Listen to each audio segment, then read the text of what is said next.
Network is here. Hold no punches. I'm real revolutionary right now. Support this man, Black Media. He makes sure that our stories are told. Thank you for being the voice of Black America, Roland. Stay black. I love y'all. All momentum we have now, we have to keep this going. The video looks phenomenal. See, this difference between Black Star Network and Black-owned media and something like CNN. You can't be Black-owned media and be scared. It's time to be smart. Bring your eyeballs home. You dig?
Today is Wednesday, June 1st, 2022. Coming up on Roland Martin Unfiltered, streaming live on the Black Star Network. As the New York legislature works in its final week, the New York Senate passes the John R. Lewis Voting Rights Act of New York. We'll talk to the Deputy Political Director of Stand Up America to determine the likelihood of the bill getting passed and signed by the governor before the session ends tomorrow.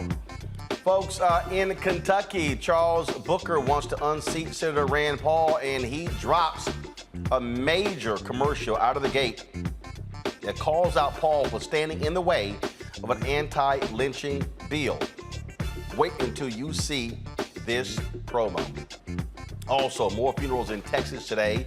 In Uvalde, Texas, a teacher, her husband, as well as her husband, who died of a heart attack, as well as a student, were remembered by loved ones. And Texas Governor Greg Abbott wants lawmakers to create committees to develop school safety proposals to prevent another mass shooting. So why isn't he calling special sessions like he did to advance voter suppression? A black man spent 23 years in prison for a murder he did not commit, and now New York City will pay him $7 million. He was there when the Russian invasion began in Ukraine. I'll talk with independent journalist Terrell Starr about what is happening in Ukraine and what is next for that country. Also, folks continue to advocate for Brittany Griner. The WNBA star is still being held in Russia. In our Tech Talk segment, a free app designed to help you budget better and build your credit is being backed financially by Jay-Z. It's time to bring the fun on Roland Martin Unfiltered on the Black Star Network. Let's go. He's got it. Whatever the biz, he's on it. Whatever it is, he's got the scoop, the fact, the find. And when it breaks, he's right on time and it's rolling. Best believe he's knowing. Putting it down from sports to news to politics. With entertainment just for kicks, he's rolling. It's on go, roll, y'all. It's Roland Martin, yeah. Rolling with Roland now. He's funky, he's fresh, he's real, the best, you know he's Roland Martin now.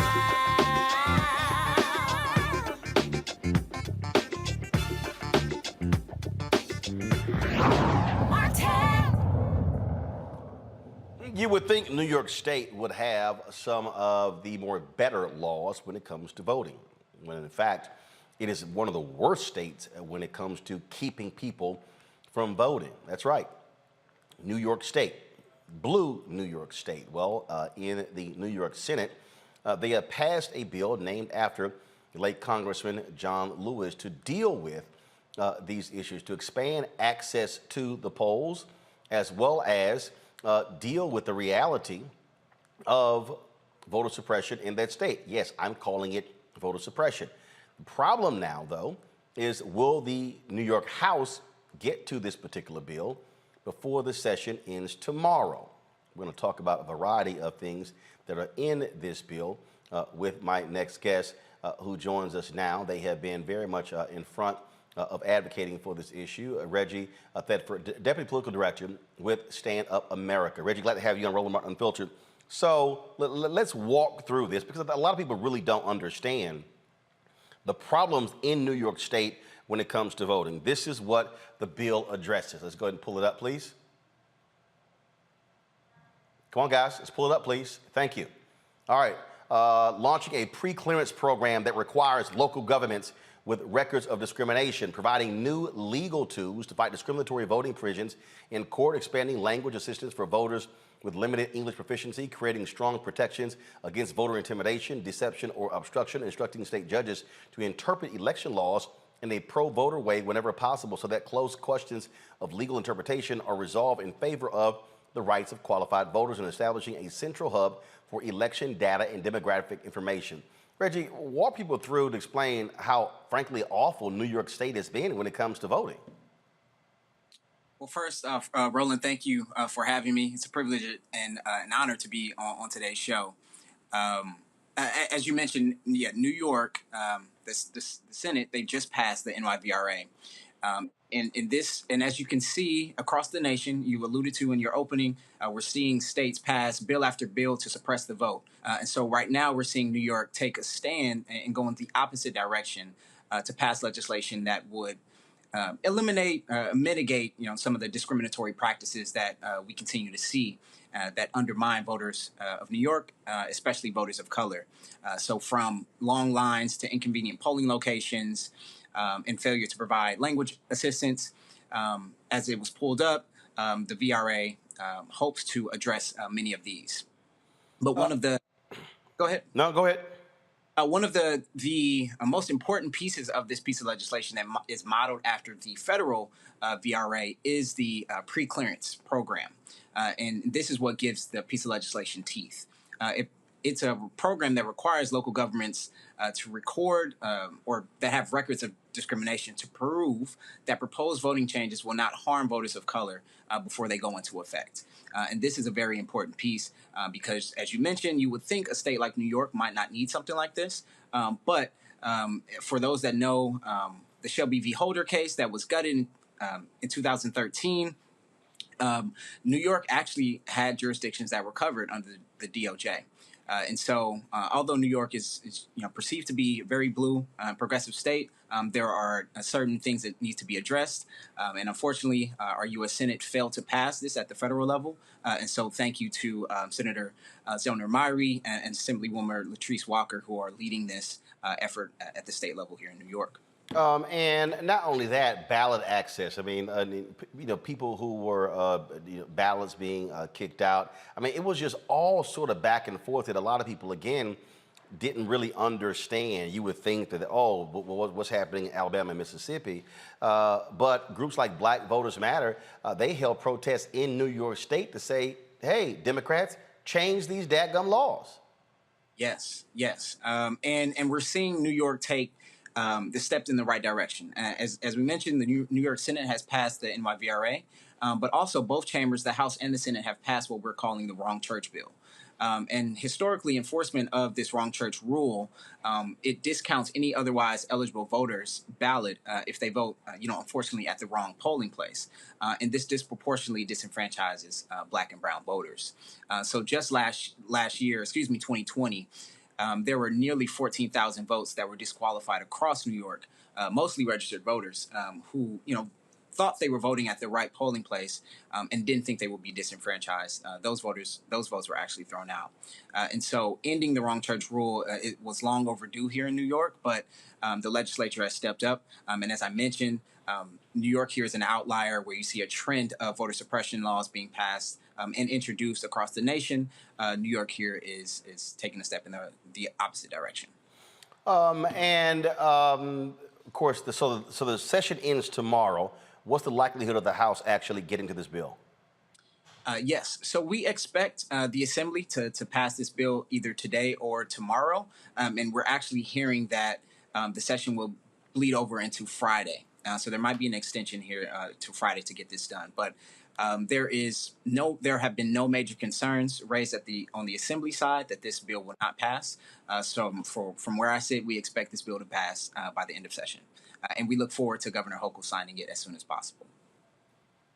All right. Reggie Thetford, again, we certainly appreciate you joining us with Stand Up America, and hopefully we'll see something happen when it comes to this particular bill. Reggie, we appreciate it. Thanks a lot. Thank you. Thank you. Have a good one. All right, folks, got to go to a break. We come back. We're going to talk with our panel, not only about this, but also we're going to talk about what is happening on the federal level when it comes to voting. Are Democrats going to actually make some type of move to try to get something done between now and November? We'll talk about that and other issues right here on Roland Martin Unfiltered on the Black Star Network.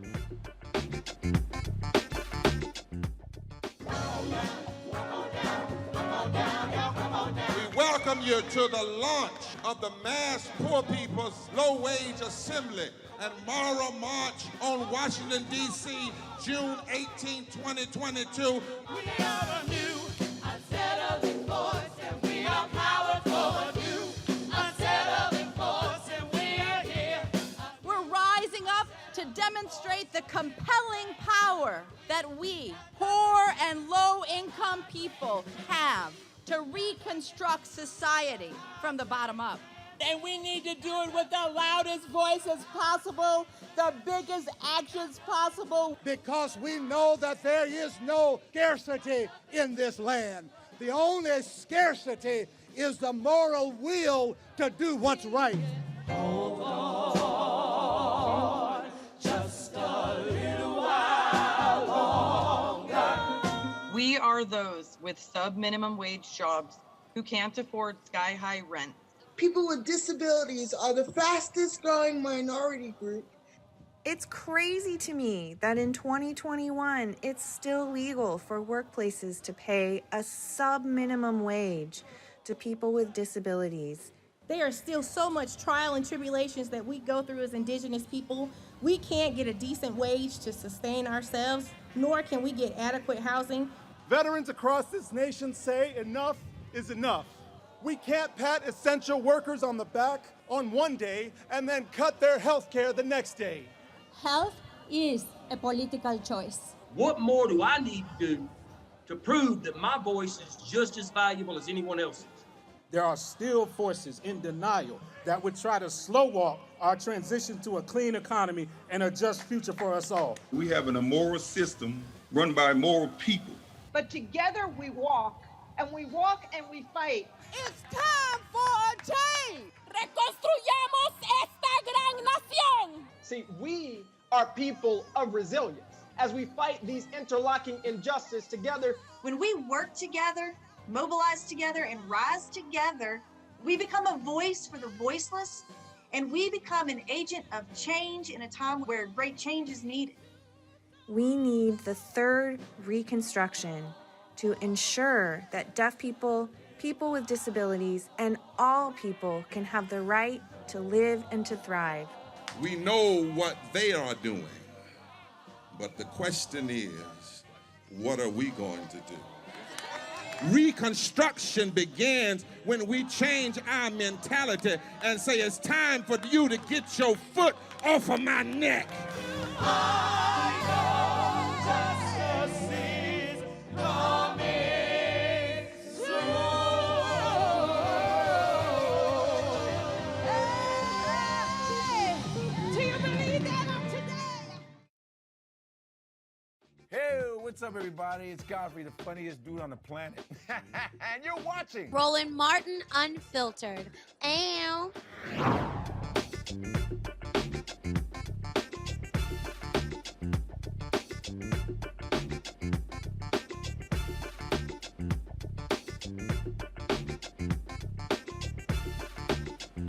All right, folks. Breaking news here: the shooter, the individual, the white domestic terrorist who shot and killed 10 black people in Buffalo, is now facing 25 counts. 25 counts of murder and hate crime as well. And this is a perfect example where some black people need to learn to shut up. I dealt with people last week who like, man, it's a doggone shame. They charged the Buffalo guy with 1 count. 10 black people shot and killed and charged with 1 count. Can some people learn to chill out and allow the law to do what the law does? It literally drives me crazy. So if you look at the 25 counts that now come down, I'm going to read these in just a second.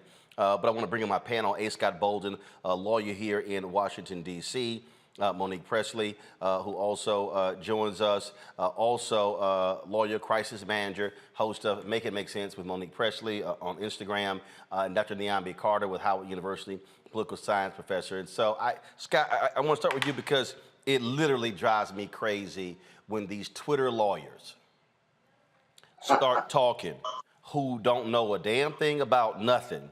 I mean, and there were people last week, and again, I listened to them, and they were like, oh my God, they only charged this guy, with 1 count, and he killed 10 people. And it's kind of like, y'all, seriously? Do you actually think he's only gonna get charged with 1 count? This is the New York Times lead. The man accused of carrying out a racist shooting in Buffalo supermarket has been indicted by a grand jury on 25 counts, including murder, domestic terrorism, and other charges related to the May 14th massacre. Peyton Gendron, 18, of course, who was arrested. And again, folks, for all the people who kept running their mouths, don't go back, please. This is what it says. The 25 count indictment includes 10 counts of first-degree murder, 10 counts of second-degree murder charges as hate crimes, as well as 3 counts of attempted murder as a hate crime, and a single count of criminal possession of a weapon. The indictment's first count, domestic terrorism motivated by hate, carries a penalty of life imprisonment without parole. Scott, this is, it is maddening when I have to deal with people on social media who go, see, they don't care about black people, he only got charged with 1 count.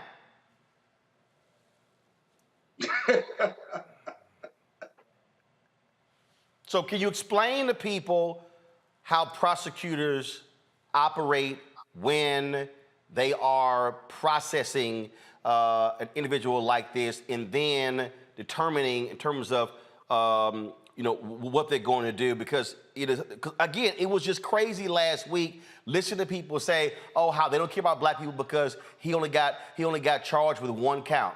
This is a grand jury that came back. Go ahead.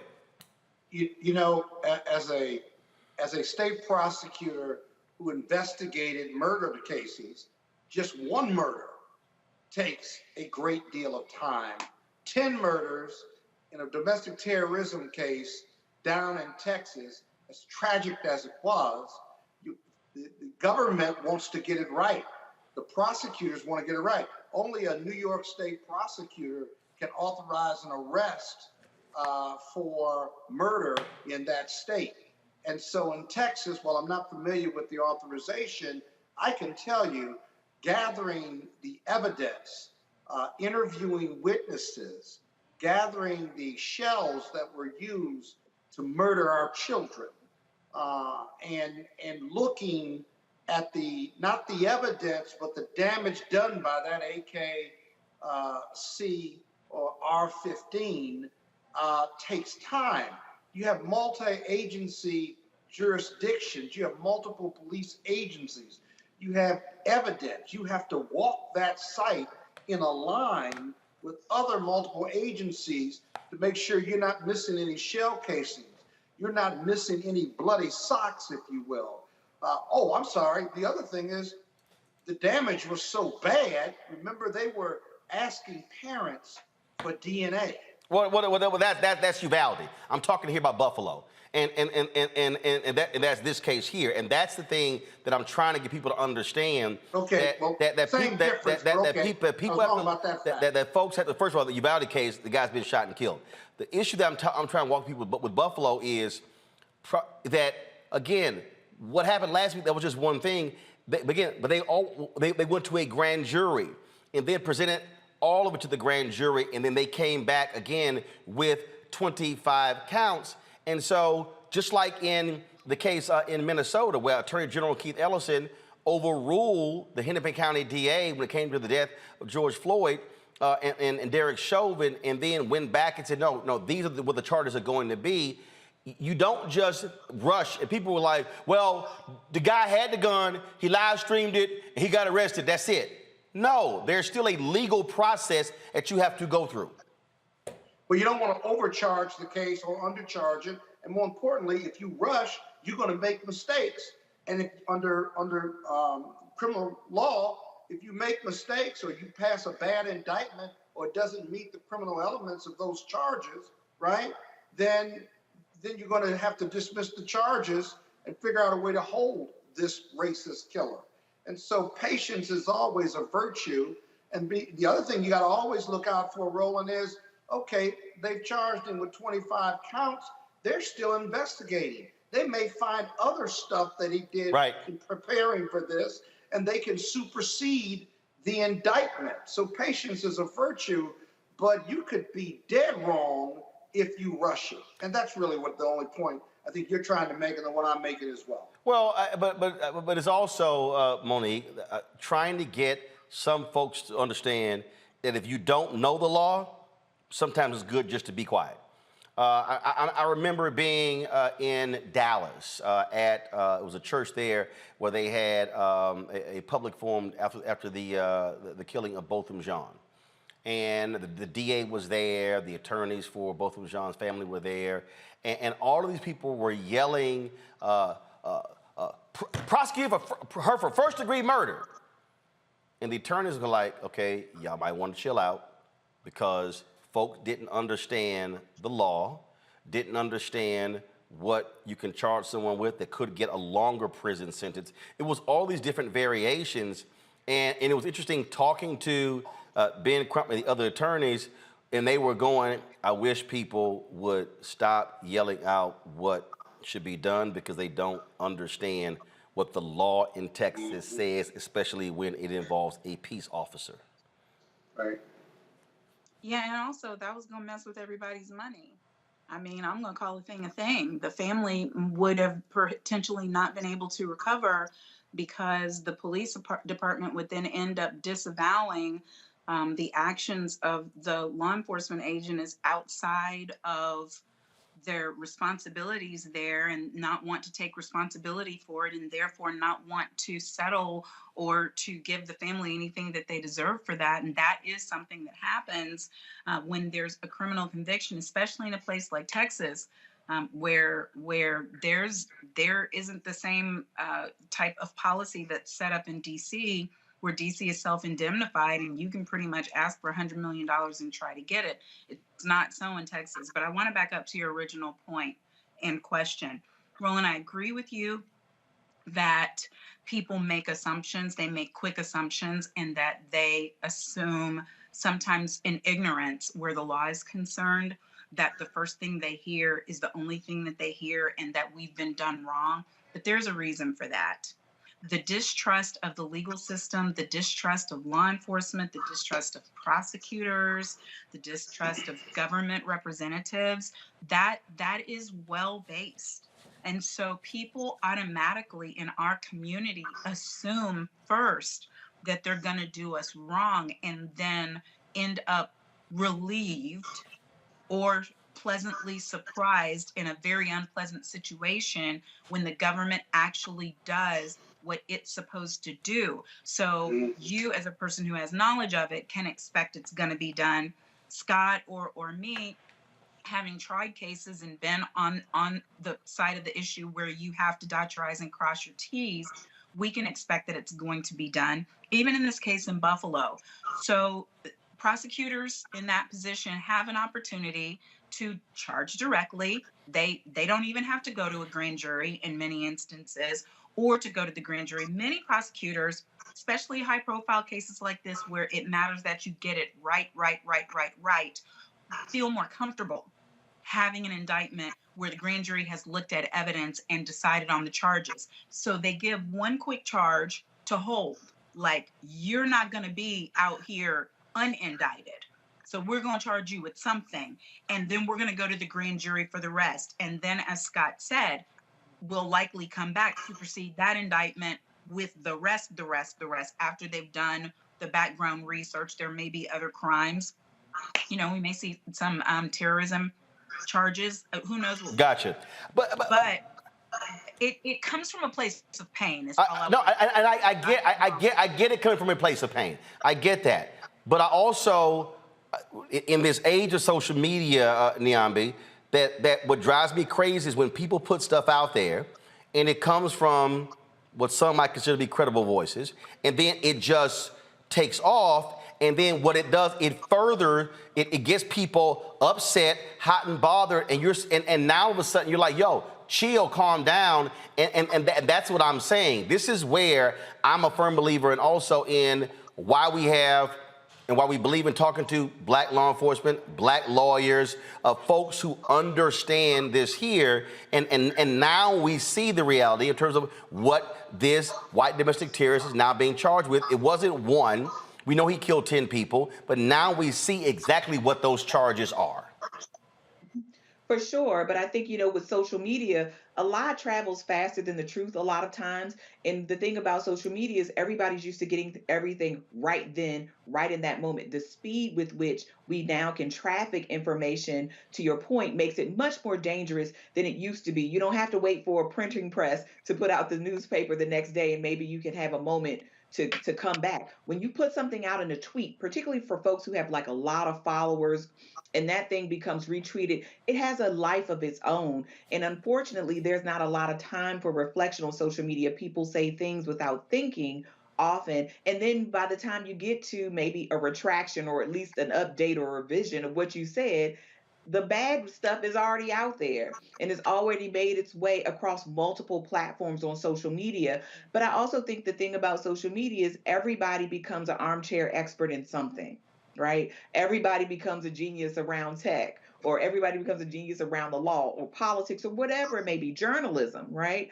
Not thinking about these things as having a real logic behind them or a real skill or any kind of training. And I think that's sort of the era that we live in with social media, where everybody can sort of be an armchair expert on things that they don't know very much about or things that they don't have intimate knowledge of. And I'm certain the prosecutors, at least in this case, wanted to probably keep some things very close to the vest because they are still going to be involved in these investigations for months and months to come leading up to trial. So, you know, we can't expect to know everything, but we live in a moment where everybody can be an expert on anything because of social media. Absolutely. And so, again, it's always trying to walk people through this here. Now, folks, in Uvalde, Texas, more funerals today. The family and friends, of course, gathered to say their final goodbyes to Robb Elementary School student Jose Flores Jr., teacher Irma Garcia, and her husband, Joe. Irma died in the shooting, but of course, Joe had a heart attack 2 days after visiting his wife's memorial. The school, now, on other news, folks, which is crazy, the school district police chief, who served as the on-site commander during last week's deadly shooting, who told cops not to go in, he finally addressed his claims that the department was not complying with the Department of Justice probe into the police response during the shooting. Consolidated Independent School District Police Chief Pete Arredondo got cornered by a reporter with CNN. Watch this. We're not going to release anything. We have people in our community being buried, sir. So we're going to be respectful. I just want your reaction we're going to be the director McGraw saying that you were responsible for the decision to go into that room. How do you explain yourself to the We're going to be respectful to the family. I understand that, but you have an opportunity to explain yourself to the parents. And just so you know, we're going to do that eventually, obviously. And whenever this is done, and let the families quit grieving, then we'll do that, obviously. And just so But you just so everybody, understand how and the just so everybody, how the just so family everybody feels. knows, we've been in contact with DPS every day. Just so you all know. They say every day. They say that you're not cooperating. I've been on the phone with them every day. They say you're not cooperating. So just 2 seconds. Just so you know, we've been talking to them every day. What is your reaction? Y'all have a good day. What is your reaction, sir? Now, this is the same police chief who was quietly sworn in as a member of the city council. Now, students and staff will not be returning to Robb Elementary campus this year, and school officials are figuring out where students will attend classes in the fall. You might remember in Sandy Hook, they literally tore down that school and built a new one. Now, Governor Greg Abbott is requesting the state legislature create committees to develop plans to prevent mass shootings from happening. He sent a letter to lawmakers asking for that. But the thing that I don't quite understand here, Monique, guys, you can go ahead and show it, please. Go ahead. I don't understand. This is the same governor who called multiple special sessions to deal with voter suppression, but now he's saying, oh, well, let's just do some committees to deal with school safety.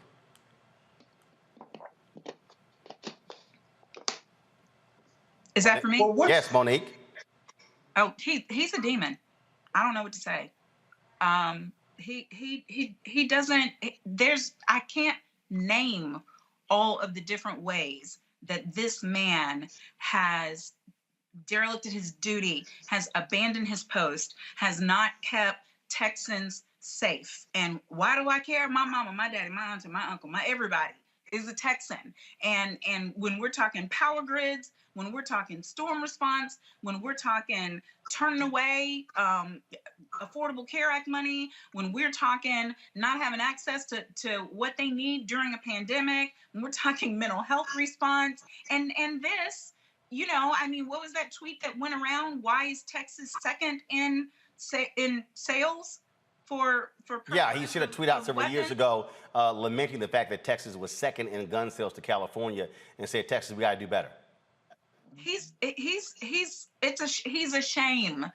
I mean, it's so serious. There's so many families that are grieving, and I pray that after the Justice Department does its investigation, that they find a way to sue him and them up one side and down the other, because they deserve it. Will that bring back a single child or teacher? No, it won't. But it will be the closest thing we can get to justice in this case. Niambi, the thing here again, he was so quick and saying he will keep calling special sessions over and over and over, voter suppression. You would think with 4 mass shootings in Texas in the last 5 years, might be a more sense, and 2 of those involve schools, one in Santa Fe and now Uvalde.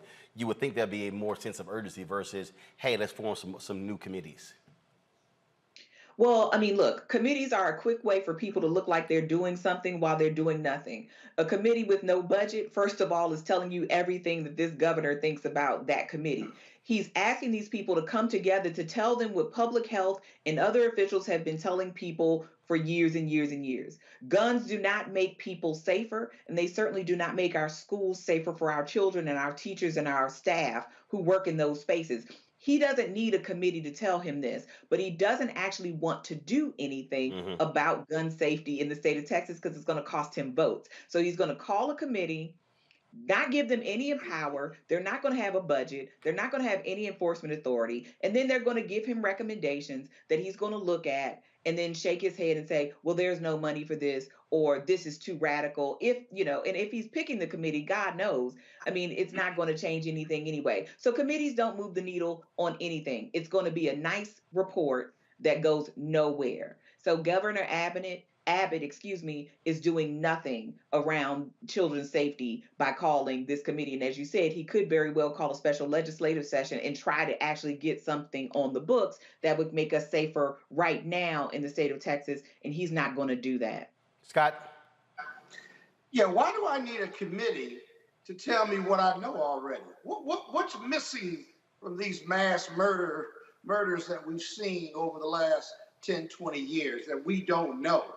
I'm not an expert. I can tell you all kinds of things that you should do. I could write legislation to make guns unavailable to the mentally ill. I would make them apply for judicial review if they wanted to buy a gun, if they had a mental history.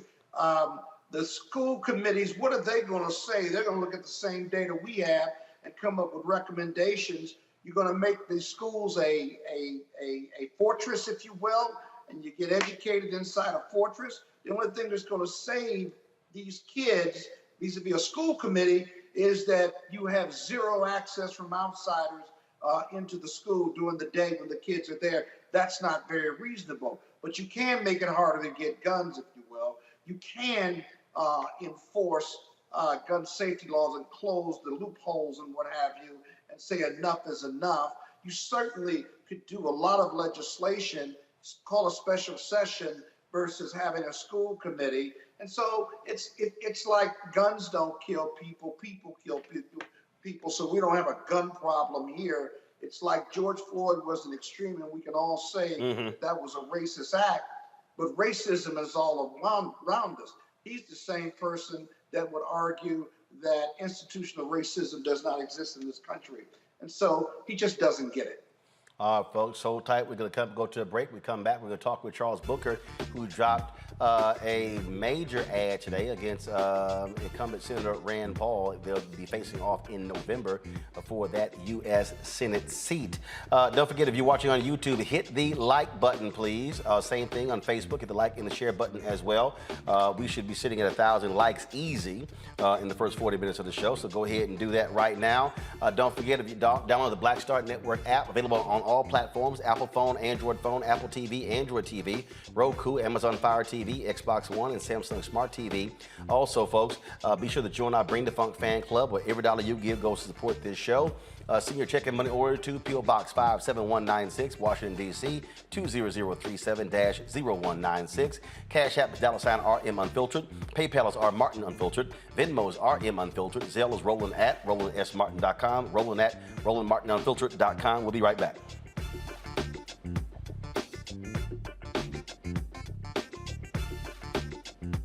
I'm Deborah Owens, America's Wealth Coach and host of Get Wealthy. On the next Get Wealthy, here's the good news. Black women are the fastest growing segment of business owners. The not so good news, the average business by Black women is only earning revenues of $45,000 or less. On the next Get Wealthy, you're gonna hear from a woman who went from her kitchen table to cap tables, growing her business to over $1 million. You should start a business because your product is needed in the world, not because you hate the person that you work with. If you hate your job and you hate your your manager, go find a new job, a place that makes you feel comfortable. And I say that because starting a business is truly a labor of love and service. If you want to learn how to do it, right here on the next Get Wealthy, only on Black Star Network. We're all impacted by the culture, whether we know it or not. From politics to music and entertainment, it's a huge part of our lives, and we're going to talk about it every day right here on The Culture with me, Faraji Muhammad, only on the Black Star Network. Hey everybody, it's your man Fred Hammond. Hi, my name is Brescia Webb, and you're watching Roland Martin Unfiltered. Ow. Well, I like a nice filter usually, but we can be unfiltered.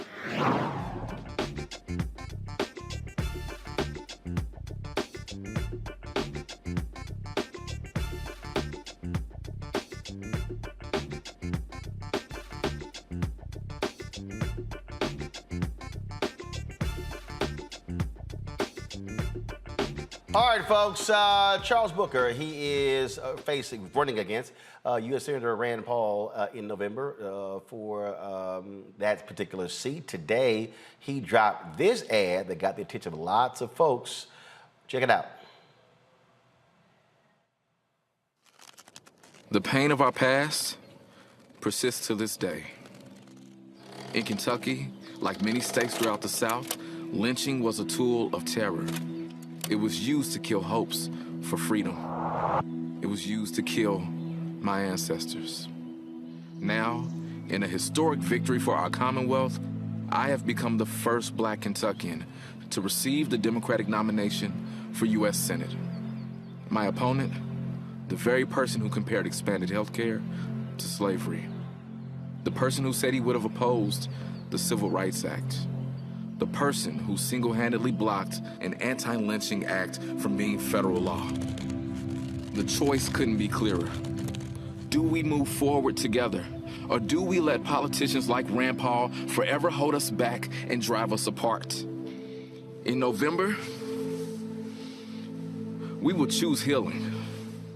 We will choose Kentucky.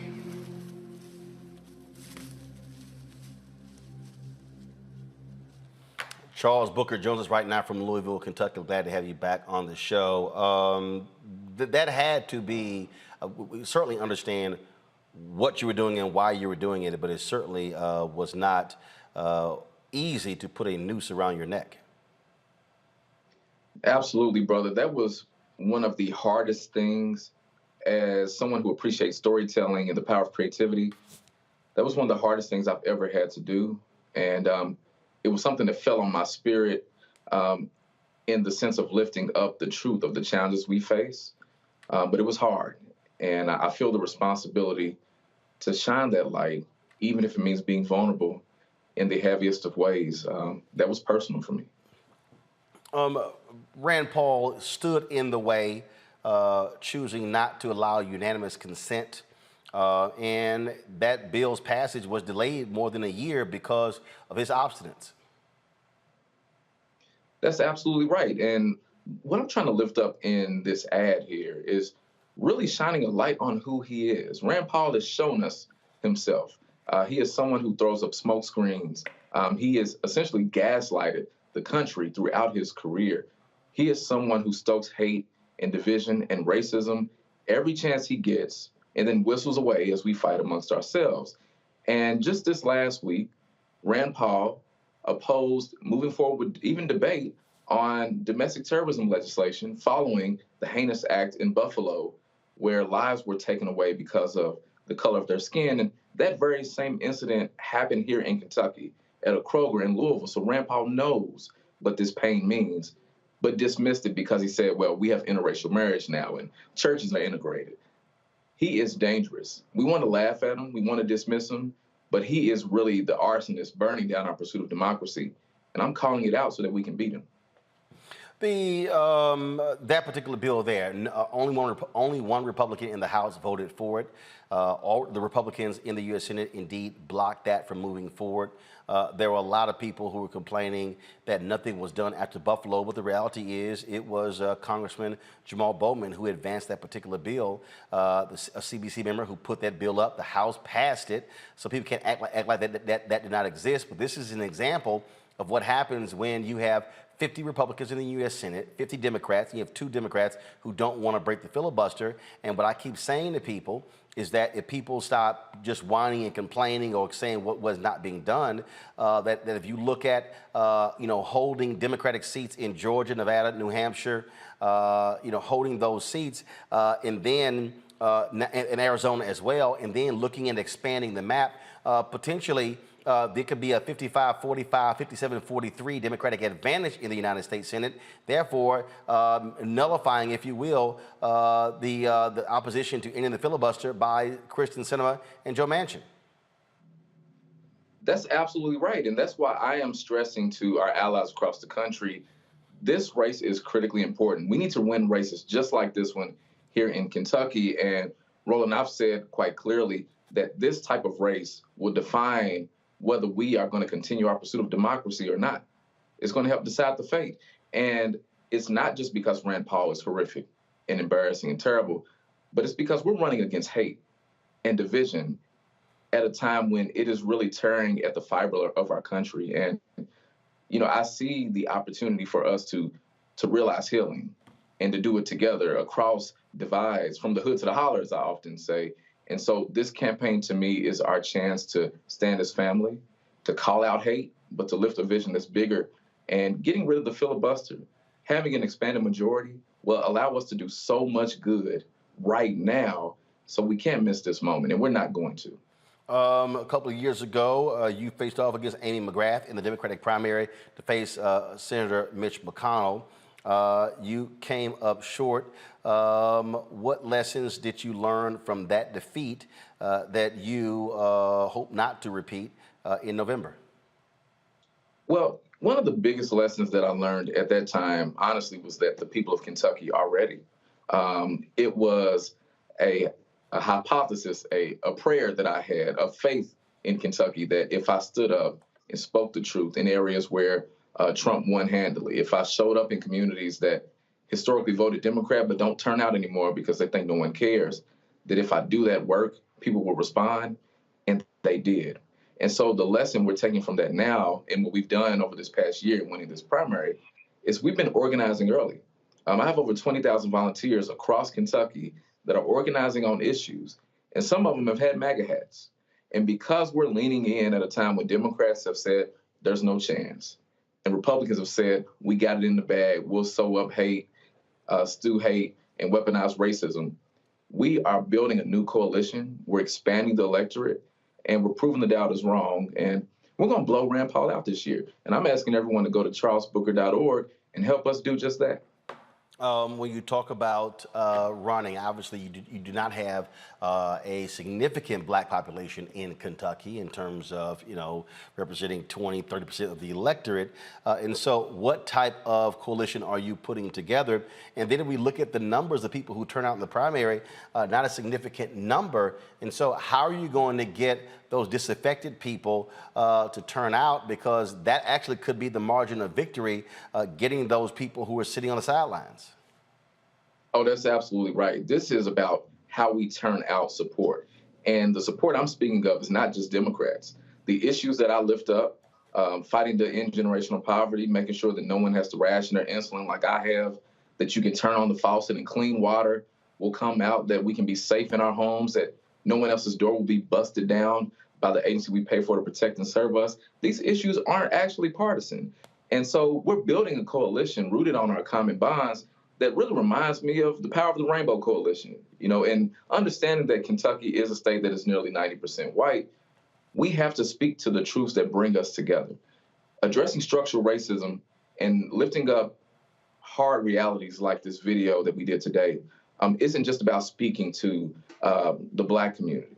It's about speaking to all of us in our collective struggle and our collective responsibility to one another. And so by addressing the issues we're really facing and speaking boldly and going to places that get ignored and left behind, the forgotten places, we're finding a ready coalition. And this is exactly why Mitch McConnell and Rand Paul are terrified. And we're going to shine a light for the country in this race, and I'm honored to do it. All right, then. Well, Charles Booker, certainly good luck in your efforts. And again, a very powerful opening ad. Thank you, brother. I appreciate it. I want to talk about ads and how you capture the attention. In the wake of the shootings in Buffalo and Uvalde, someone on Twitter put this particular video together to give people an understanding of how Republicans use guns in many of their political advertisements. Ready? Aim. I'm Kathleen Wall, and I approve this message. It's time to fight back. I'm Greg Gianforte. I approve this message. Joni's gonna unload. I'm Joni Ernst, and I approve this message.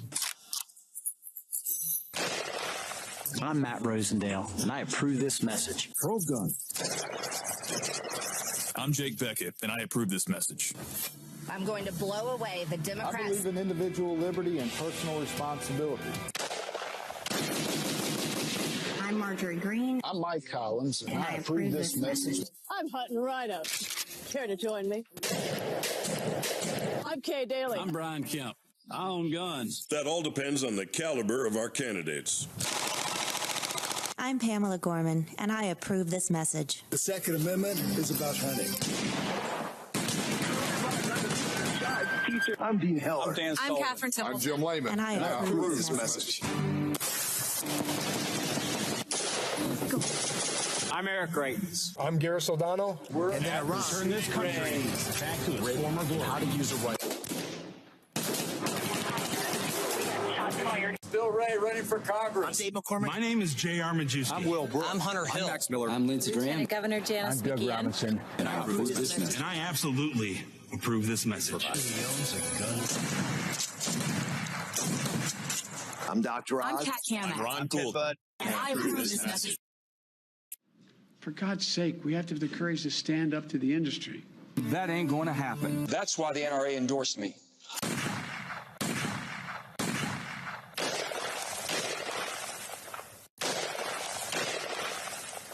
I'm Joe Manchin, and I approve this message.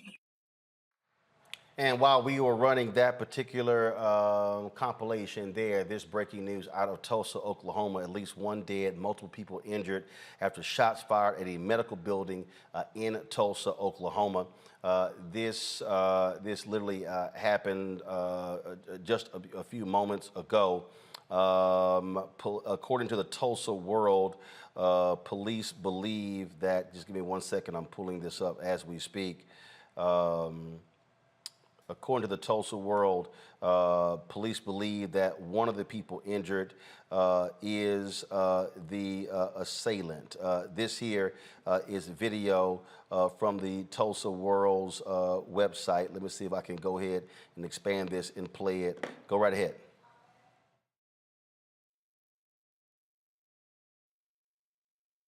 Behind me, multiple killed. We have several people shot. We've got fire working with our SWAT team and the initial officers on the scene to get as many people out as possible. Right now, it's a quiet scene, so there's no one actively shooting inside. So we are doing a floor-by-floor, room-by-room search to make sure that we don't have anybody else outstanding in the building. We're starting a slow evacuation. There's no technical active shooter where someone's actually discharging rounds at this time. If we go into a situation where someone is discharging rounds, we're going to address that situation with a contingent of officers and follow that. So right now, it's settled down. We're trying to rescue those who are injured, and we're treating this as it's a catastrophic scene in there right now, so we're trying our best to navigate through every single floor. We're having some difficulties getting through some locked doors, but we're locking floor by floor down, and we're bringing more and more officers in here so we can safely clear the entire building. We have multiple floors, 5 or more floors right now, with hundreds of rooms and hundreds of people within the building, so you have to give us some time on this. Right now, we believe that the primary shooter is down. So unless we have intelligence that another shooter is in the building, we'll work. So that was, again, a video from the Tulsa World. Niambi, I want to start with you. That spot that we ran right before going to that particular story, I mean, shows you, to me, how sick and demented this country is when folks will well, it's a badge of honor for them to have have guns in commercials as a way to appeal to voters. Yeah, I mean, our proximity to guns usually says something about our power, especially for male candidates, their masculinity, and for women, in particular white women who want to approximate that same kind of masculinity, that same kind of strength. A gun becomes a way to do that. The problem, of course, is we know guns have real consequences. And when we're talking about political ads more generally, whether we're talking about this ad on television or ads made like the one Charles Booker was just speaking of, the one that he just dropped today, the truth is ads do very little to bring people to you. They work for the people who are already supportive for you, but they do very little. The only exception typically is in battleground states. And where we see a lot of these ads, unfortunately, these people are running in safe districts, in safe states.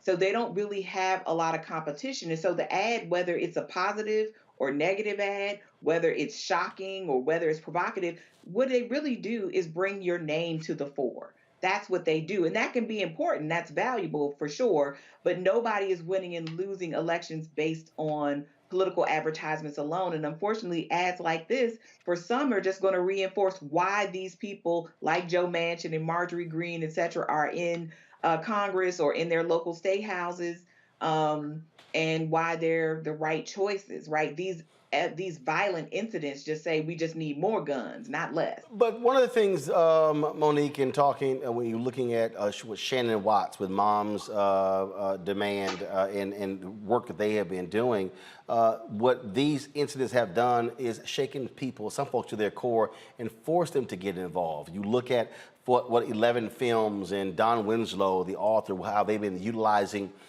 video to get people to understand how significant this is. I'm going to play for you. This here is, again, a piece that the folks with 11 Films put together in the wake of Uvalde and Buffalo. I'm done, okay? I'm done. I've had it. They fucking failed our kids again. You know, how many more times? I'd hoped when I became president, I would not have to do this again. To lose a child is like having a piece of your soul ripped away. Night is finally fading. Every time I think about those kids, Once again, it gets me mad. There's a hollowness in your chest. You feel like you're being sucked into it. it's all that I want. How am I going to plan a funeral? What kind of casket? I have to write a eulogy. All that I need All I did was send them to school. this time. 90% of us are living under the tyranny of 10%. Sit down. You're out of line. They seem angrier at Beto O'Rourke than they were at the massacre of 19 children and 2 fourth-grade teachers. And I'm trying to figure out at what point in time this became so normalized. The AR-15 shreds the human body. Just think about that. Think about what that would do to a little 10-year-old body. What in God's name do you need a solvent for except to kill someone? And you read their age. 10. I have a fourth grader, and she put her hands in her friend's blood and then smeared it, she said, all over her body. She wanted to look like she was dead. What are we doing? And we were all hiding behind a stage.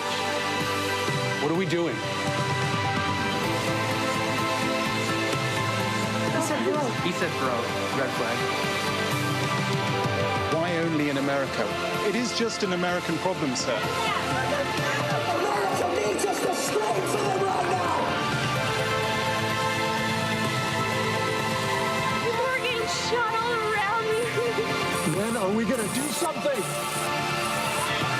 Yeah, I was bullied in school, too. I never shot at my fucking classmates. Next fucking excuse. So honestly, to hell with anybody who says don't politicize this.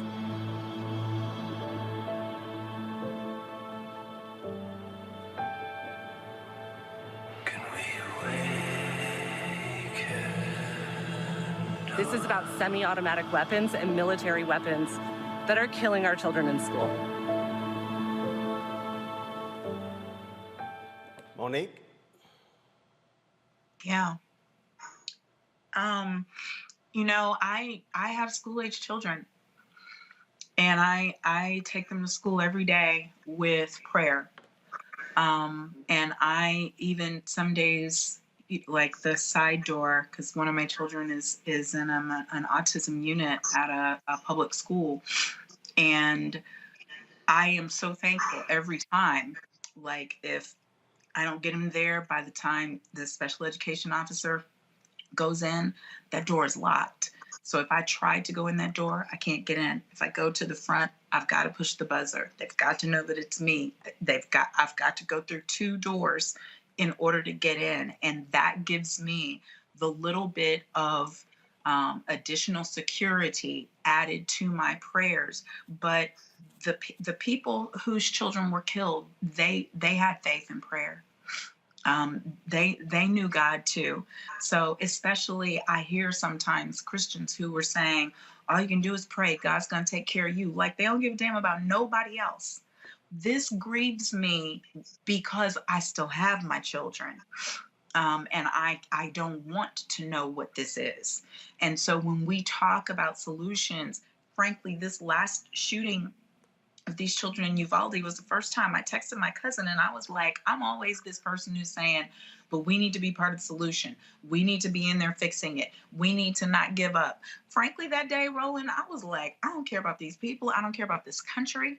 Do I have an obligation to get the hell out of here so that I'm in some place that does not have this gun sickness, so that I do not have to pray these kinds of prayers over my children just for them to get an education?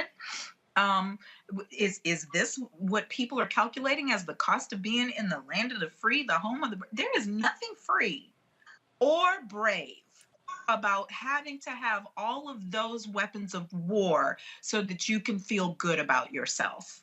This is pathetic. It is dark. It is demonic. It is amoral. And all I can say is that we have an opportunity when we vote for all of these people who were saying they're for common sense gun reform. You have to show up at the ballot and mean that.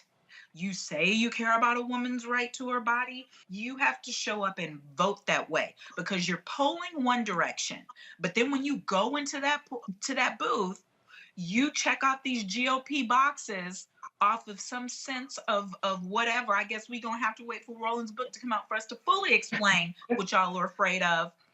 But for me, it's obvious that you're not voting your conscience and you're not voting your concern for your fellow man. And that is what is going to take in November and beyond for us to put this country in a better position. Scott, this was the cover of the New York Times Sunday Review.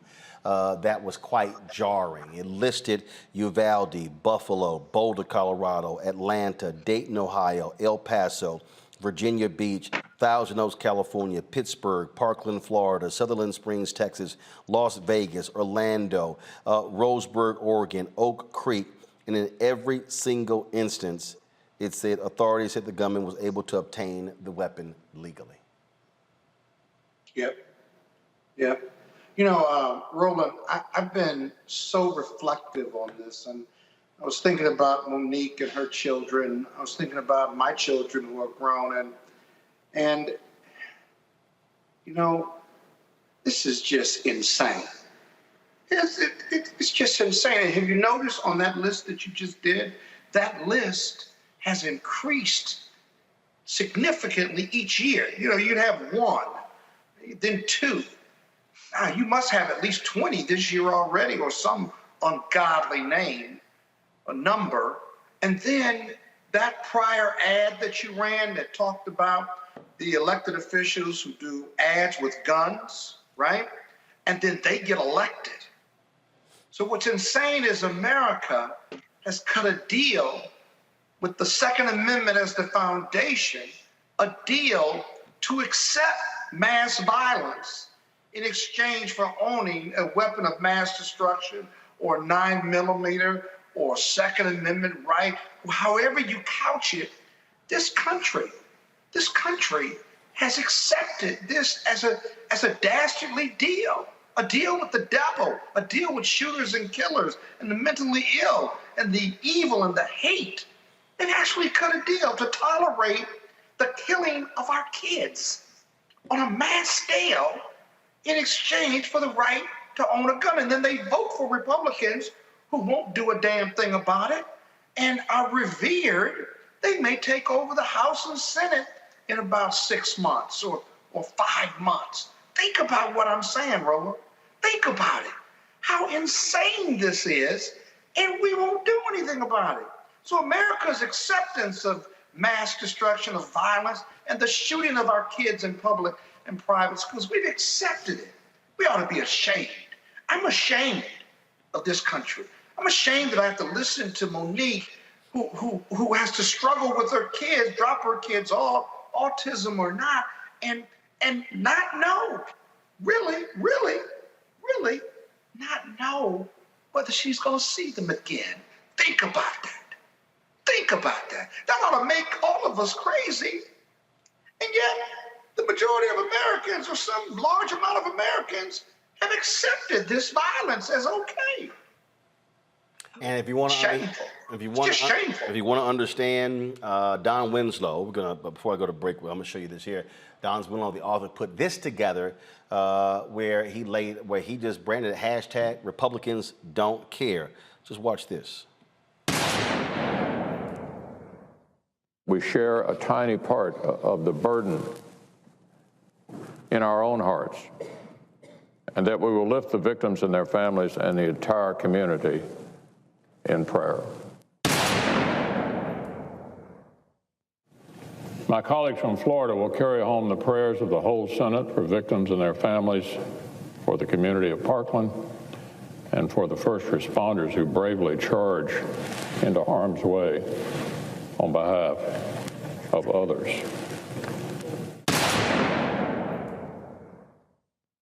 The Senate and all Americans stand in mourning, sorrow, and sympathy with the students, faculty, staff, and families of Santa Fe High School in Texas.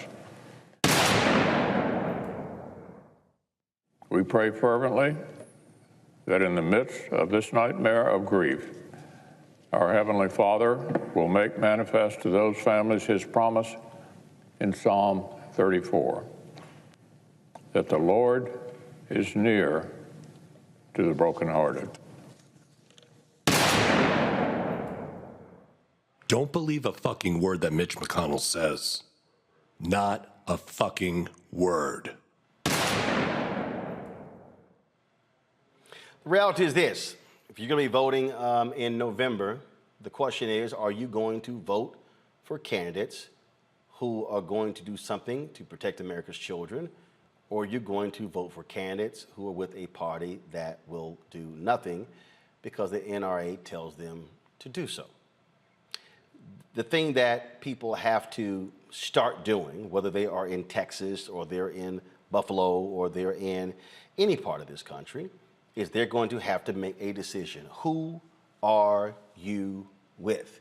What do you care about? Running those particular spots is extremely emotional.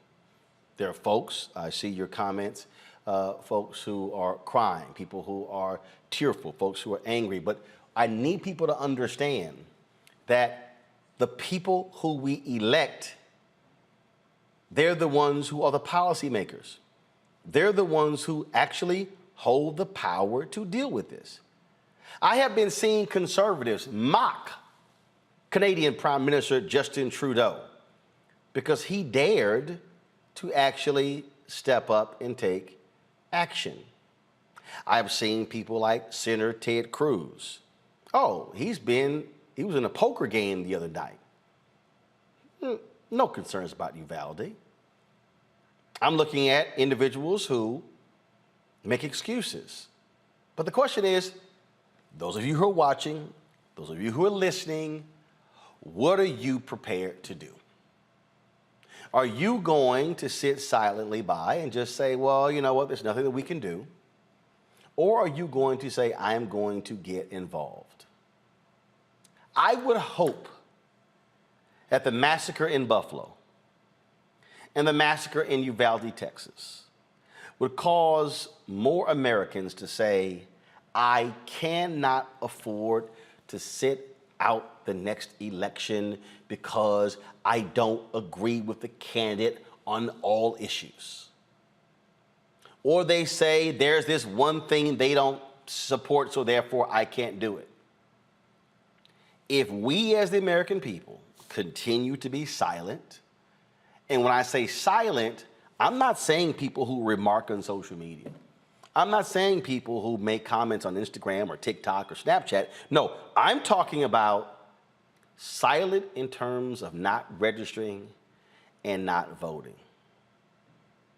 Every single one of those people using guns in their commercial can actually be defeated if enough people actually give a damn.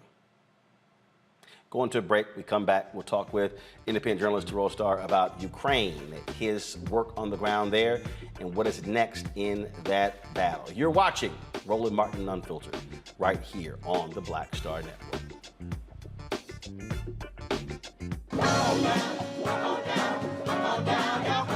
We welcome you to the launch of the Mass Poor People's Low Wage Assembly and Moral March on Washington, D.C., June 18, 2022. We are a new, unsettling force, and we are powerful. New, unsettling force, and we are here. We're rising up to demonstrate the compelling power that we, poor and low-income people, have to reconstruct society from the bottom up. And we need to do it with the loudest voices possible, the biggest actions possible. Because we know that there is no scarcity in this land. The only scarcity is the moral will to do what's right. Hold on, just a little while longer. We are those with sub-minimum wage jobs who can't afford sky-high rent. People with disabilities are the fastest growing minority group. It's crazy to me that in 2021, it's still legal for workplaces to pay a sub-minimum wage to people with disabilities. There are still so much trial and tribulations that we go through as Indigenous people. We can't get a decent wage to sustain ourselves, nor can we get adequate housing. Veterans across this nation say enough is enough. We can't pat essential workers on the back on one day and then cut their health care the next day. Health is a political choice. What more do I need to do to prove that my voice is just as valuable as anyone else's? There are still forces in denial that would try to slow walk our transition to a clean economy and a just future for us all. We have an immoral system run by immoral people. But together we walk, and we walk and we fight. It's time for a change. Reconstruyamos esta gran nación. See, we are people of resilience. As we fight these interlocking injustices together. When we work together, mobilize together, and rise together, we become a voice for the voiceless, and we become an agent of change in a time where great change is needed. We need the third reconstruction to ensure that deaf people, people with disabilities, and all people can have the right to live and to thrive. We know what they are doing, but the question is, what are we going to do? Reconstruction begins when we change our mentality and say it's time for you to get your foot off of my neck. Justice is coming soon.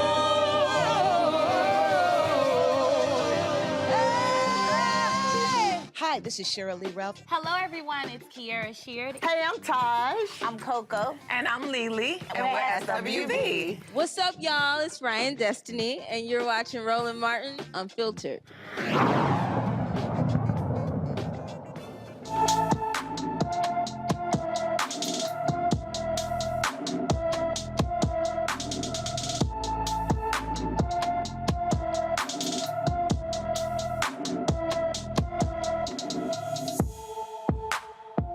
Folks, Angelina Dumas has been missing since May 19th from Derry, New Hampshire. The 16-year-old is 5 feet 7 inches tall, weighs 110 pounds, with black hair and brown eyes. Anyone with information about Angelina Dumas should call the New Hampshire State Police at 603-666-3334, 603-666-3334. Folks, the war in Ukraine continues to go on as we speak. This battle has been going on for quite some time as Ukrainian forces battle Russian forces for control of that country. We have seen various nations across the world step up, offer resources and other things for the Ukrainian people to battle the Russians. We have seen reactions in so many different areas, including the sports world, where athletes who refuse to disavow the Russian actions, they've actually been denied an opportunity to actually participate in sports. Fundraisers have been going on as well. Nobel laureate said he plans to sell his Nobel Prize in order to send that money to Ukraine. The United States has passed a bill to send upwards of $40 billion to Ukraine as possible. The Biden administration also announced they're going to be sending Ukraine a small number of high-tech, medium-range rocket systems. It will take at least 3 weeks for Ukraine to get the weapons and train troops on how to use them. As I said, last month, Congress agreed to send the Ukrainian people $40 billion for the war efforts. Joining us right now is an independent journalist who was there on the ground when war broke out, and that is Thru Starr. He joins us now here in D.C. Thru, glad to have you here. So for people who saw the news, they saw these various reports, they saw what was happening there. Take us through in terms of what you were seeing, what you were experiencing, that again gets people to understand the true impact of war. Well, thank you very much for having me on the show, Roland. And so I'll just start off by telling people that this is going to be a long, protracted war. I woke up on February 24th, like many other millions of people across the country did, to explosions around us. And so just imagine waking up not knowing where those bombs, where those missiles are going to land. And so waking up to explosions, to people screaming, to reports in local news of people dying on the spot from strikes, also creating massive immigration crisis across the border that many people saw, particularly with students of color, immigrants, et cetera. And you also saw a lot of Russian infighting, their war crimes that are widely reported that's taking place there. I was roughly about 20 minutes or so away from Russian troops as they were taking suburbs around the city, and ultimately those troops were pushed off by Ukrainian forces. But the problem right now is that there are more Russians and more Russian artillery than there are Ukrainians to fight those people, even though they're fighting valiantly. So this $40 billion that you mentioned, Roland, is actually going to help Ukrainians to hopefully to reclaim a lot of the territory that the Russians have taken, because many people are saying, well, why are we sending so much money to Ukraine? Why does that matter to us? Well, you can answer that in a multitude of ways. For one, we can either send $40 billion or we can send 15,000 to 20,000 troops to do the fighting and send our own troops in there, because one of the things that people are not aware of is that there are 4 NATO countries that border Ukraine. And in any instance where Russia is threatening to any of those nations, if a missile were to accidentally go into one of those countries, that could potentially that could potentially trigger Article 5, which means that if you attack one of us, you attack all of us. That means your aunties, that means your sisters, your cousins, your brothers, who are U.S. troops, many of whom are already deployed in Eastern Europe, are going to have to fight this war. And so that is just generally a synopsis of what's going on, and this war is definitely going to be protracted. There are the point that you made about the amount of money being spent. Mm-hmm. I've seen black folks say, well, if we could send $40 billion to Ukraine, why can't they give $40 billion to black people? Well, that's how budgets don't necessarily work like that. A lot of this money for a wide range of reasons are allocated through various means, particularly in defense anyway. And another thing too, it goes back to what I said originally. We could either send the $40 billion or we can send your cousin to fight. Because the idea is that if we give Ukraine enough arms, enough military, and it's not just military aid, it's humanitarian aid, but then there's another moral question of, how much are we willing to invest in another human being's humanity? And then what if something were to happen to people on the continent of Africa? Are we going to say, well, it's those people over there, yeah, they're black people, but they're not our problem? I mean, some people do say that, right? And so it comes down to how do you want your world to be governed, and what world do you want to live in America? Whether we want to war with Putin is not relevant. The relevant point that we need to accept is that Putin, in his actions, wants to war with the West. And so one of the ways to deal with that is with that military aid, and it does help to fit, because ultimately what's happening here is that the United States is doing what's called low-hanging fruit. And so they're doing everything possible not to really involve themselves too deeply. You mentioned those short to long-range missile systems. there. And so that was kind of like what Putin said, this is our red line. If you send these missiles that can strike into Russia, then we're going to attack you. And so, or it didn't say necessarily going to attack, but he mentioned the red line, which is implicit of we're going to attack you. And so all this is low-hanging fruit. And so, and all of that in theory is designed to ensure that we don't send our own troops there. So which one do you want? That's the. But people also, I think people, look, let's just be real here. Part of the fundamental problem is that Americans are isolationists, where we operate where nothing else matters. Whatever's happening around the world, there's no bearing on us. It means nothing. It means nothing to us. Yet people also have to understand that if you're the same person who's complaining about gas prices, complaining about inflation, you have to understand we're living in a global economy. And so what's happening with Ukraine, what's happening with Russia, has a direct impact on what's happening economically here in the United States. And also, it's another issue about grain. So if you have Odessa, for example, and I wish we had a map here to really show it, is that the Russians have a blockade on the seaport city of Odessa, which is one of the largest cities in Ukraine of over 1 million people. And so there are 20 million tons of grain. And I'm not going to try to point to it particularly, I don't have a pointer, but the larger issue is that there are more than 20 million tons of grain there, much of which goes to the continent of Africa, right? So if we don't necessarily think about, well, those are just white folks in Ukraine, think about the people on the continent of Africa that depends on that grain. And so the longer, and another thing about these missile strikes is that some of these strikes hit farms where there are tons of feed for animals that produce, that contribute to the agricultural infrastructure that feeds the world. So Ukraine is not just about Ukraine. Ukraine feeds the world. And if we don't care about how Ukraine feeds the world or care about our people, then it really goes to a question of how engaged are we in the society. And so we are pulled into this whether we want to or not, but the gas prices are the main thing. And another important point is that this war is going to keep on happening because Putin has enough people as cannon fodder to send into Ukraine because he doesn't have a civil society that's really going to push him and make him care.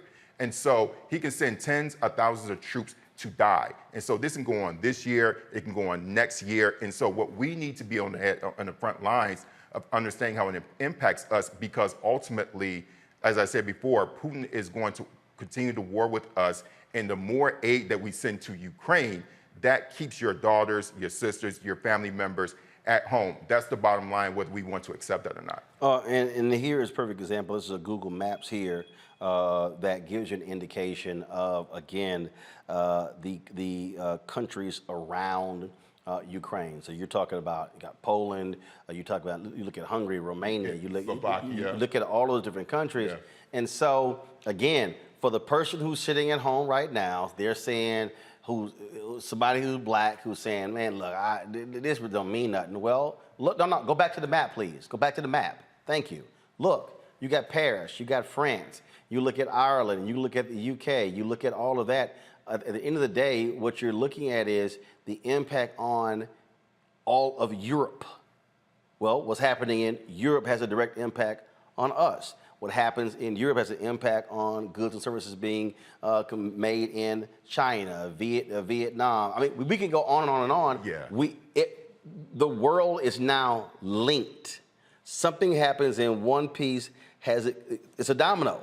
Yeah, and to add on to your point, no one's isolated. No one is isolated. And another thing to add on to that is that when I was in the country and helping to transport people, we have to be aware that we have to be really aware that some of this aid, we need to have a voice in where this aid is going. So I was here, and again, I really thank you for bringing me on to the show because I was here talking to the NSC, the National Security Council, and I can't get into the details of what we talked about, but one of the main issues, one of the things I can say, there's a conversation about messaging about why this should matter to Americans. And so one of the main things is that because this is your tax dollars, we have a right to say, hey, what about our people who are being impacted by this? Is that money going to our communities? Because I can tell you that in many respects, it is not, because we're not plugged into these infrastructures where the money is going to be going to name any NGO that you can think of, large, predominantly white, who don't care about our issues. Non-governmental organizations. Thank you, non-governmental organizations. And so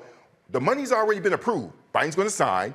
Do you want to have a say in where this money is going? Because we do. And one of the meetings I was in today dealt exactly with those topics. So we need more people engaged, engaging your senator, engaging your councilwoman, the Congressional Black Caucus, to ensure that also the number of Ukrainians that are coming here should include Black Ukrainians, should include nationals who are Black, because there are a lot of them who are. And so we have a voice in this subject because our people are involved in this, whether we think they are or not.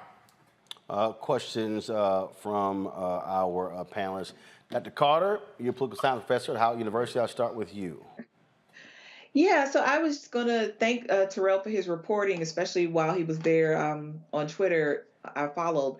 And I was wondering, in this same vein that you were just speaking of, is this a moment perhaps to advocate for Black immigrants from other parts of the world? So in particular, thinking about Haiti, who imports a lot of its grain from the Ukraine and is now facing a food shortage, inflation, and other things that make the island less than hospitable for many of its citizens, and who've sought refuge either in South America and trying to get to America in many cases, but have been refused. And the United States keeps saying over and over, there's no space, but has already pledged at least 100,000 spots for Ukrainian refugees. So do you think this is a moment to perhaps push the U.S. government on its policy toward other refugees from other parts of the world? Absolutely, because the main thing is that it's a hypocrisy. And so one of the main issues that we have to think about as a community is that you know, the thing about Haiti is that when you think about the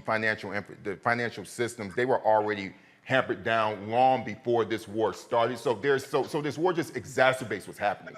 And so one of the best things that we could do is continue to encourage, again, like so much power in how these decisions are made depends on how engaged you are with your senators, engaged with your city council people. So it's a very essential thing. So I would agree, absolutely, yes, but not just Haiti. I would encourage people who come from the continent of Africa, right? Because there are a lot of immigrants who are coming from coming from the continent who are not having the opportunities to be involved in these slots. But the main thing is that, and I can tell you just from being on the ground and closing out to your question, is that when I was taking out Ukrainians and going across the border, I think that so many of these correspondents, whether they want to acknowledge it or not, you saw all these white faces because I think the world sympathized with people who look like them, right? And so and one thing I would say is that they have plenty of people who are advocating for them, and we have to be equally as aggressive. In advocating for our people so they can get the same airtime and being involved, bringing them on Roland Martin, bringing them on other Black shows, including independent journalists such as myself. Scott? Yeah, Terrell, thanks for your report. I've heard a lot about Black Ukrainians, and I don't know the history of that country. But could you share a little bit about how the immigration of Black folks to Ukraine, or give us some sense of how many Black Ukrainians there are? And then secondly, if I may, how do you think this war is going to end? Thank you very much for that question. In regards to immigration it's not just Ukraine, but it also includes other parts of the Russian Empire. So, and I'll give you an abridged version of this, so I don't want to bore people, but in simplest terms, we can document Black people going to the Russian Empire dating back to Catherine the Great. They came through the Ottoman Empire and made their way and made it, basically it's now Turkey, okay?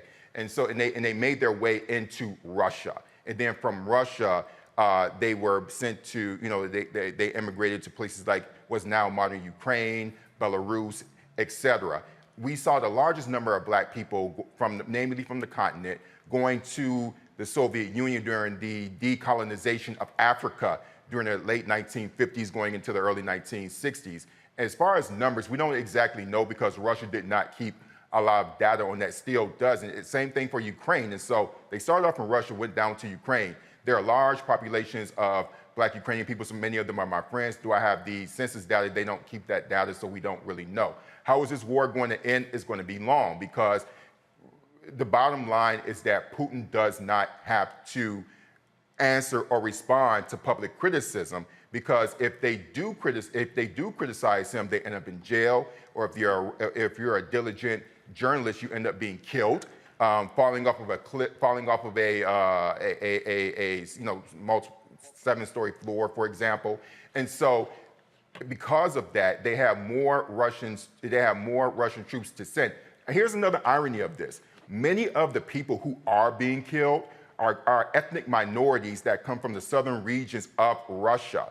And so if you look at their names, and many of them have these kind of these Asiatic features that look like they're actually from Asia, they're actually indigenous Russians. And so Russia has a history of genocide that's very similar to that of the United States. And many of these people come from southern regions, including Siberia. Siberia, by the way, is not indigenous Russian land. And if Russia was truly indigenous to its original geography, Siberia would not be a part of that. And so you're sending all of these young, 20-somethings, 18-year-old Russians from the southern region who are ethnic minorities to be killed. And the whole thing is why we don't care about them. And Putin is a racist anyway. I mean, he literally talks about Ukrainians like white trash. So we send our trash over to kill their trash. That's generally the way that you break it down. And that's the simplest terms for Americans here to understand. So there's a very similar history of Black people, being highly represented in our armed services as well. But this is going to be a long-term war, simply because Putin has the numbers, even though Ukrainians are very diligent, but because Putin doesn't have to answer to public criticism, he can keep this going on for as long as he wants. And so that's going to be a very long haul for us. And for people to understand, when you say long war, you think about, look, the war in Liberia lasted 15 years. So I think part of the problem in this country, frankly, we looked at the Iraq War and was like, oh, that lasted so that long. No. There have been wars that have been going on around this country that have lasted 10, 15, 20 years that we had no idea about, because frankly, too many Americans don't give a damn about foreign policy. Monique, question. And it's actually on that point. I do want to mention, though, I did love how Terrell just said that Russia has genocidal history quite similar to that of the United States. People will figure that one out later. But Terrell, what I like about what you do is that it's so kind of anti what people think of as typical, and we just don't see enough of our folks in these spaces being experts in international affairs and international relations the way that you are. What can you tell students, college students who may be watching, or younger than that, or adults who have always had an interest in it, that can help them get further on that path? Thank you for your question, Monique. So I would encourage people to get into the policy aspects of this, because that's where the decisions are being made. And so we see a lot of our people who are represented in communications and the politics areas of it. And listen, that's all important. We see this even in domestic politics, but where the policies are where the real decisions are being made is in policy, deciding on how do we view the world. We look at, to me, to really break it down for students, international affairs is very much like urban planning. You literally are deciding how the world is going to be shaped. It's really all it is. It's not that complex. And so what we need are people who are interested in doing the nitty-gritty, taking Ukrainian, I'm taking advanced classes right now. I would encourage people to do that. And ultimately, one of the main problems, which gets to the genesis of your question, Monique, is that you have too many white males who are making these decisions who don't understand oppression, who don't understand what it means to be occupied, who don't wake up every morning with this idea of, am I going to be able to survive the next day? Quite frankly, so many of these people coming from the Upper West Side of New York or from Georgetown and don't have any lived life experiences to draw comparative analyses between this, because Monique, as I said before, Russia and America have very similar genocidal histories. Trust me, when I say that in Washington, a lot of people don't want to hear that, but it doesn't help us to identify the problem if we don't acknowledge our own complicity and how similar they are and how Russia throws it in our face, right? Yeah. And so in order for us to really get into those rooms, we got to get into the policy areas, and most importantly, we have to be able to lean into our experiences, because it's those experiences that are going to help us identify the problems. And I think that's what's missing in Washington international policy, which is why I have my own podcast, Black Diplomats, that deals with the policy of these issues and bringing in our people, just like Roland Martin here is doing with politics, news, et cetera, so that we could be participants in this conversation, because we have a right to plan the world, just as Roland Martin talks about every day about what it means to plan our society, our countries, our cities, and our counties, and our states. I do want to ask you about what's happened with Brittany Griner. She's still being held there. Yeah. Her spouse did an interview with Angela Rye where she talked about this, and one of the things that she said is that if this was a LeBron James or Steph Curry or a major NBA player, she said there'll be a lot more focus and attention on what has happened. I want to play some of this and then get your thoughts on, again, the situation with Brittany Griner there in Russia. Go ahead. Don't truly know. I'm in a position of complete vulnerability right now. I have to trust people that I didn't even know until February the 17th. So I'm trusting, her lawyers to, tell me when they go see her, how is she? It's the first question I ask, how is she? How does she look? How is her spirit? How is her energy? But the truth of the matter is, because I haven't heard her voice myself, I don't 100% know. But I am being told that, she's doing okay. So a week after Brittany was detained, Russia invades Ukraine. That almost killed me, actually. I was terrified what that meant. Am I ever gonna see her again? Initially, that was the first thing that probably popped in my mind when that happened. I thought that was it. I'm like, I'm really never gonna see her again. Is she being used as a political pawn? Yes, yes. If it was LeBron or KD or Steph Curry, do you think that you would be sitting here today? Respectfully, and no shade to them when I say this, but the answer to that question would be no. I don't, and I just think, it's because we do live in a world that, the bigger the platform, the bigger the urgency. And, because of the difference in that WNBA platform and that NBA platform, it's going to be a difference in urgency. The players who... So Terrell, look, they've been extending it. Do you believe that she's being used by Vladimir Putin as a pawn in this? And that we may see this go through the summer to the fall, where she's still being detained in Russia? Well, very much so. The answer to your question emphatically is yes. By the way, I have a colleague of mine, Kimberly St. Julian Barnon, who is a part of a group of people who are actually helping to get her release and magnify what's going on here, and I'm pretty sure you know her. But the answer to your question is yes. And when I first heard about this, my fundamental question is, what is anyone affiliated with the NBA doing and playing in Russia? In my view, it's a national security threat. I myself. But what can be done? Because what she's saying, hey, we want to see Biden do more, but obviously it's not a lot that they can do, because it would be one thing if we're in a country that respected American diplomacy to some extent. Russia don't give a damn. That's the problem. Right. And so I understand why people want to rah, and this, that, and the third. You have to tread lightly in that regard. And it's a slippery slope, in ways. And so, and again, I do respect the fact that she's saying, well, yes, if this was LeBron James or anyone else, she has every right to feel that way. Right. And she's right about that in the sense that because of their names. Yeah, Brittany Griner, keep in mind, she's also famous, she's also popular in Russia.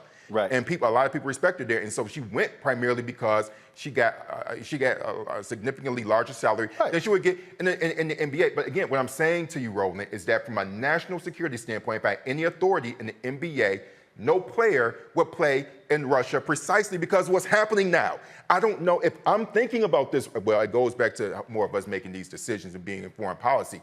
There would be no way in hell, if I was the commissioner, that any player would be in Russia. Listen, Roland, I am not a Brittany or even before they even invaded. Even before they invaded. I mean, you would have been anticipating, hey, warning folks in advance. Somebody, listen, and I would love, I just feel like in my gut, someone dropped the ball. But you got to understand, there are a significant number of female professional basketball players who play all across the world because they actually make far more money playing overseas than they do here in the United States. Russia is a different story. Yes, absolutely. So whether we're talking about Russia, whether we're talking about Poland, I mean, there are multiple countries, and so these are independent contractors. These are people who are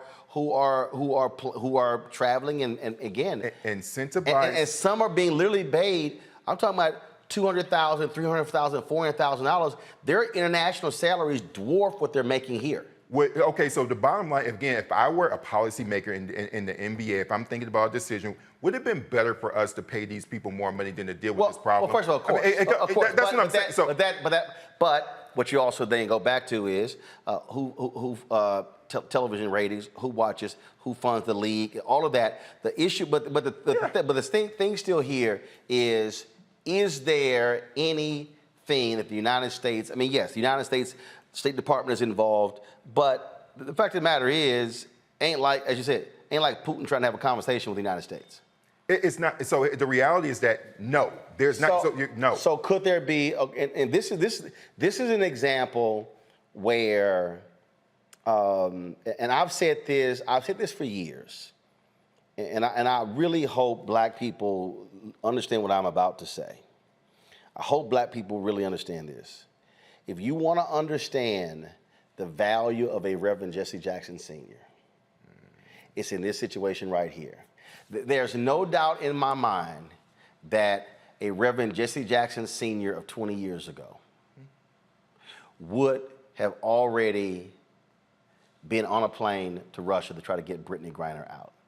And because his stature across the world, how he's brought numerous people back, so this is for all the people who want to take the title of being the top civil rights leader. No.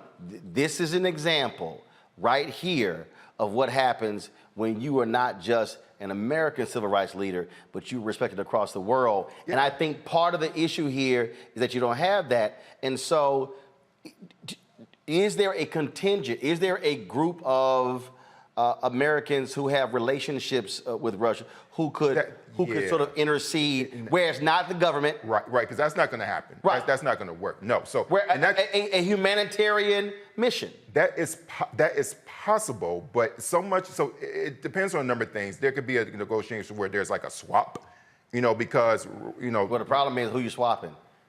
And then and now that's government, because who are you holding? So this is, so it's not like you going spy for spy because she ain't a spy. She's not a spy, but that doesn't mean that you can't. That doesn't mean it's about her being an asset. That's ultimately. So it's not about NBA player versus spy. It's about asset versus asset. And again, an asset for what? An asset in Putin's case, this is just a pawn essentially. Right. And so that's the most unfortunate thing about this. She is a pawn in a larger political. Trapped. She's trapped.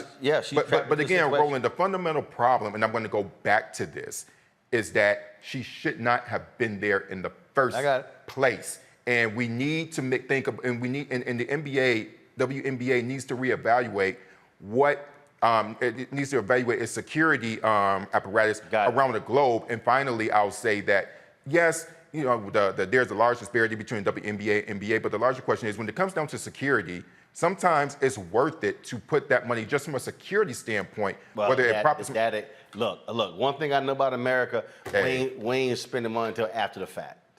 Terrell Starr, we appreciate it. You mentioned your podcast. Where can people listen to it? Yeah, so Black Diplomats Podcast is available on all of your podcasting platforms. So you go to Spotify, you go to iTunes, wherever you can download a podcast. Black Diplomats is there. We're resuming next week with an episode that deals directly with the Russia attitudes towards the war. And we'll be also relaunching a newsletter, Ukrainian Sunflower, in the first week of July. All right, then. Well, we appreciate it. Thanks a lot.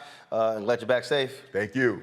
Folks, don't forget you want to support us. Download the Black Star Network app. All available platforms, Apple TV, Android TV, of course, Apple phone, Android phone, Roku, Amazon Fire TV, Xbox One, Samsung Smart TV. And also, if you want to join our Bring the Funk fan club, you can do so by sending your check and money order to P.O. Box 57196, Washington, D.C. 20037-0196. Cash App is $RM Unfiltered. PayPal is R Martin Unfiltered. Venmo is RM Unfiltered. Zelle is Roland at RolandSMartin.com. Roland at RolandMartinUnfiltered.com. And YouTube, y'all hit the like button. Okay, there's no reason we're not at 1,000. All right, come on now. We got 78 left. That's it. Just hit the doggone like button. Almost 2,000 of y'all watching right now. You're on Facebook as well. Well, first of all, we don't have that many on Facebook because Facebook, y'all, but tell you the game that they're playing. We got a 1.3 million followers on our Facebook page, which is larger than all of the platforms. They are deliberately suppressing our views on Facebook. Okay, we used to have 2 or 3 or 4, sometimes 10,000 people watching our videos live on Facebook. But what Facebook does is they suppress your numbers, and then they want you to pay to boost the folk who already follow you. In fact, many of you who are on Facebook, you don't even get your live notifications anymore when we go live, even though you have opted into that. Now, I told y'all 3 years ago, I got an email saying there was a glitch in their system. I got an email in September from our Facebook person that there was a glitch in their system. I'm still waiting for them to get back to me about the glitch in their system. So that's why if I pull it up right now, let me just see how many people. And just so y'all know, because I know some of y'all might be saying, "Oh, you know, I'm not believing you." Again, we have 800. Let me check. Let's see. We have. Let's see here. Last check, 859,443 subscribers on our YouTube channel. We have 1.3 million people who follow us on my Facebook channel, and what you're seeing here right now. Let me just see here, just so y'all know. You know, Sheryl Sandberg, of course, announced today she's stepping down as the COO. So if y'all think I'm lying, look right here. Go ahead. Right now, there are 167 people watching our live stream right now on Facebook. 167. 167. Y'all, think about that. 1.3 million, 167. They are deliberately suppressing our numbers. That's why I need y'all, and I can't stress enough why I need you to download the app. Here's why. If we have, and listen to me clearly, if we have 1.3 million people who have downloaded our app, we don't have to be on Facebook. We don't have to be on these platforms. So creating our own app is creating our own app for our OTT network allows us, we don't have to stream on YouTube or Facebook or Instagram or Twitch or any of these platforms. We can actually stream to our followers. We have the data, and then we can sell the advertising ourselves, and we're not having to deal with their rules of what we can say or do. So that's why it's important. Last check, I think my man Keenan hit me that we're around 40,000 downloads. We want to hit 100,000 downloads of the Black Star Network app by the end of this year. We should be even at 200,000, 300,000.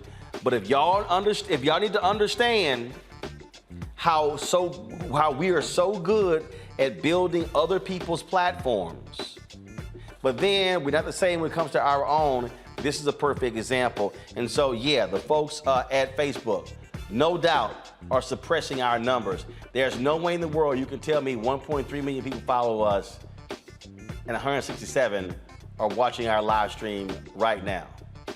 Sorry, y'all, the numbers just don't add up. I'll be right back with our Tech Talk segment.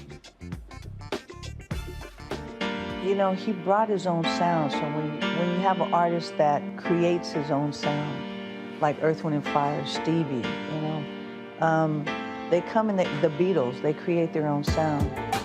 He kept reinventing himself. He wasn't afraid to change instrumentations or not use drums or not use bass or use the Lynn machine or use real drums or use, you know, pots and pans. It didn't matter. It's just like he wasn't afraid to, the sound was different every time he did an album, completely different, you know? And the things that he wrote about, it was things that he felt he needed to speak about. So a lot of honesty, you know, whether he would admit to it or not, there was a lot of honesty and a lot of things that were real to him. When he gave, you know, I think for me, he is my favorite, my #1 favorite guitar player in the world.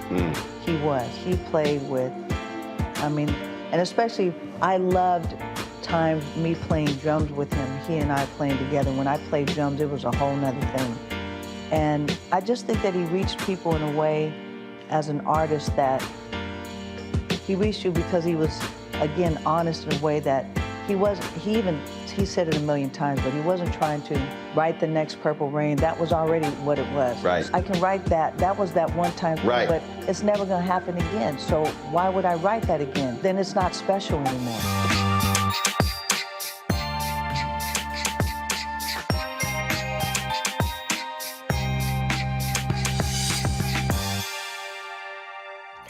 Next on A Balanced Life, we're talking everything from prayer to exercise to positive affirmations and everything that's needed to keep you strong and along your way. That's on a next A Balanced Life with me, Dr. Jackie, on Black Star Network.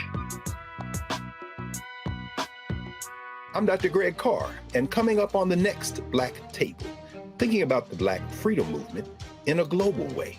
Dr. John Monroe joins us to discuss his book, The Anti-Colonial Front, which maps the social justice movement in the United States and its impact internationally, from Asia to Africa, and how movements like anti-communism were used to slow down racial equality, like critical race theory today.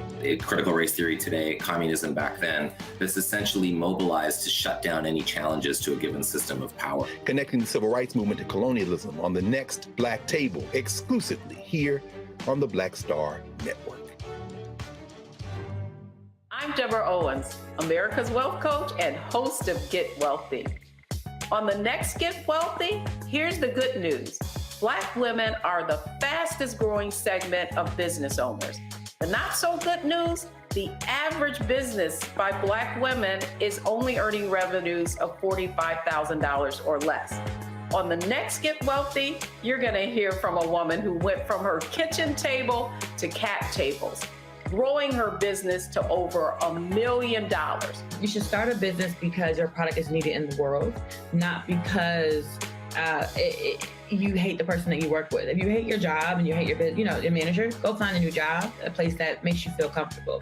And I say that because starting a business is truly a labor of love and service. If you want to learn how to do it, right here on the next Get Wealthy, only on Black Star Network.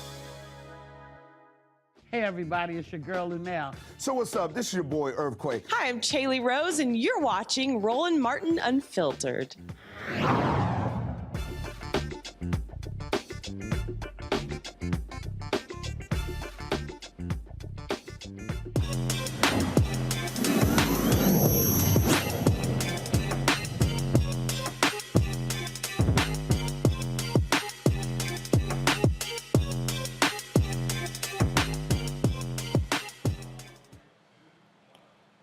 Are you one of those folks who has difficulty keeping up with your monthly budget? If so, a new app will empower you to take control of your finances and build your wealth. That's right, folks. Here is the app. Let's show it. Outro is a free app for Apple products. It uses financial content to educate folks trying to elevate their financial status and help users build credit with recurring payments. Michael Broughton, founder of Outro, joins us from San Francisco. Glad to have you here. So first off, is it only for Apple? Is it also going to be an app later for Android? Yeah, the app is currently Apple-based. We are working on an Android version this year, actually. And so, in terms of, look, there are other apps out there when it comes to plugging in with your monthly budget. So how does this actually work?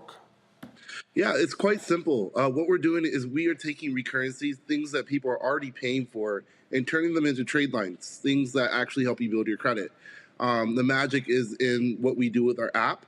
In about 30 seconds, you sign up. We find what subscriptions you're already paying for, your Netflix, Hulu, Spotify, Pandora bills, and we tie these to your credit score. So in about 30 days, you'll see it actually show up on your Credit Karma or Credit Sesame account, or even in our app, showing how it's affecting and increasing your score over time. So where did the idea originate from? It started with me, actually. I struggled a lot with building credit when I was coming into college. I didn't realize tuition was a real thing, and I was $10,000 short on my tuition. No one wanted to give me the money. No one wanted to give me a chance, and I ended up in a situation where I almost did not start university because of it. Realized that credit was key. It was the access point to getting from 0 to 1 to starting my personal journey. And I wanted to enable that access for everyone else. So that's how the app was born. Cool. And how has it gone thus far in terms of users and things along those lines? Yeah, it's been great. Last year, we actually went viral. We were number 7 on the App Store for a number of time. It led to hundreds of thousands of people downloading our app, something we weren't ready for as 6 people in a hacker house trying to figure this out. Since then, a year later, we are at 40 people who are thinking about Ultra every day. The user base is consistently growing, and we've rebranded. We came up with the name Ultra, which really means other in French, all about inclusivity and building a brand and culture around this new wave of credit that we're building for our users. All right, questions from the panel. Monique, you're first. You're on mute. Then I wasn't ready. I thought I was ready. Nope, you were not ready. What advice really, or do you have any tips? I mean, I know you're trying to pull people out of things, but for the college student, for those of us who have teens will be in college years soon, like to avoid the things that land them needing you. Yeah, the magic number is 3.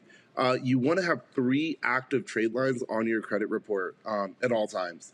And the length and history of these trade lines, how long they stay open, also is a big determinant in what your score will be. When getting your first apartment, when buying books, when getting into universities, or even getting your first job, your credit score becomes a factor that lenders and decision makers are making when saying yes or no in those critical moments. So having a credit score, first of all, is very important. Having 3 trade lines behind that is even more key. Yeah, what are trade lines?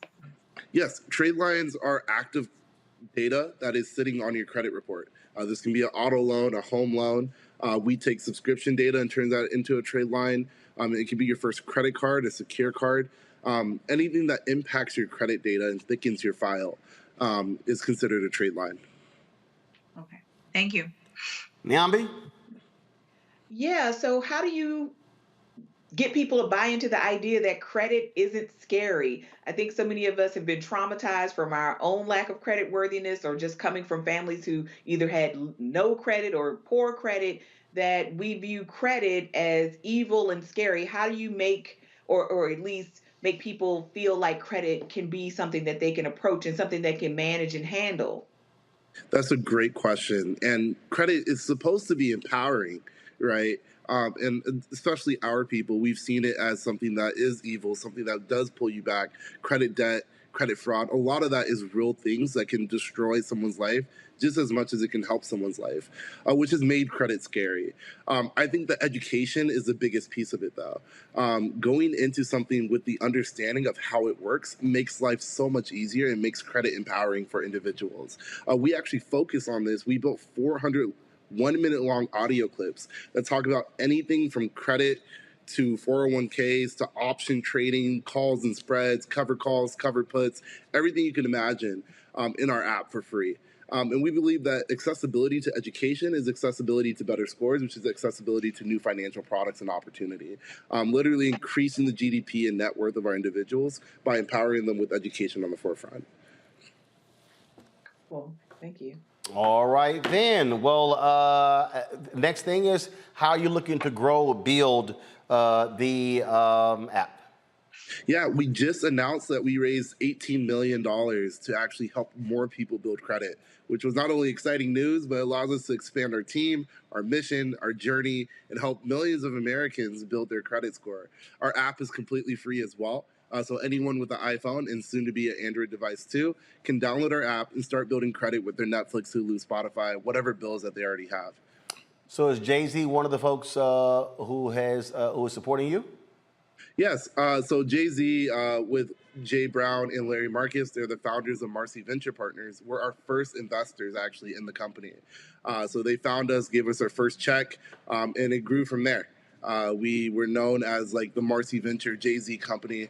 and brought on many more, talent, celebrities, and great funds and investors like Sean Mendy from Concrete Rose and Y Combinator, who have all came in as investors to help us out.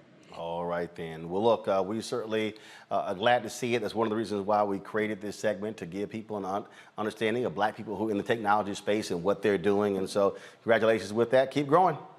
No, thank you. Thank you. You can find us at ultra.io. Find us in the App Store. And if you need to reach out to me, Michael at getperch.app is our old name. I'm happy to talk and answer any questions. All right, Michael, we appreciate it. Thanks a lot. All right, folks, just a couple of more stories for us to do before we go. The city of New York, they have decided to pay a man $7 million, who spent 23 years, listen to me again, 23 years in jail for a crime that he did not commit. Grant Williams was wrongfully convicted for a 1996 murder. Several witnesses said he was not the gunman, and there was no forensic evidence at the scene connected to Williams. He was exonerated in July. His lawyer said Williams plans to help others who were wrongfully convicted. In Kentucky, 3 federal correctional officers have been indicted for assaulting an inmate and covering it up. On Friday, the Department of Justice announced that Big Sandy officers Samuel Patrick and Clinton Pauley have been charged with assault, and Lieutenant Kevin Pierce is charged with helping them cover it up. If convicted, the officers could face up to 20 years in prison. Also, a Black militia leader has been found guilty as well. A jury found John F. Johnson, who also known as Grandmaster Jay, we had him on Roland Martin Unfiltered before, guilty of charges of assaulting, resisting, or impeding law enforcement and brandishing a firearm during racial justice protests a couple of years ago. Johnson is a leader of the NFAC, or Not Effing Around Coalition. Officials say Grandmaster Jay pointed an AR-15 platform rifle and tactical flashlight at 2 federally deputized officers on a roof in downtown Louisville. Johnson's sentence is set for August 22nd. He faces a penalty of not less than 7 years in prison without the possibility of parole. So, man, that is a story that we are following as well. And real quick here, folks, speaking of Louisville, let me go ahead and read this real quick.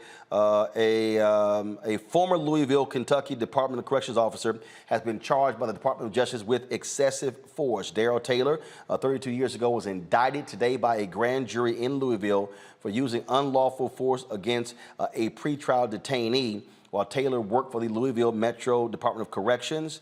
That announcement was made by Assistant Attorney General Christian Clark of the Justice Department's Civil Rights Division.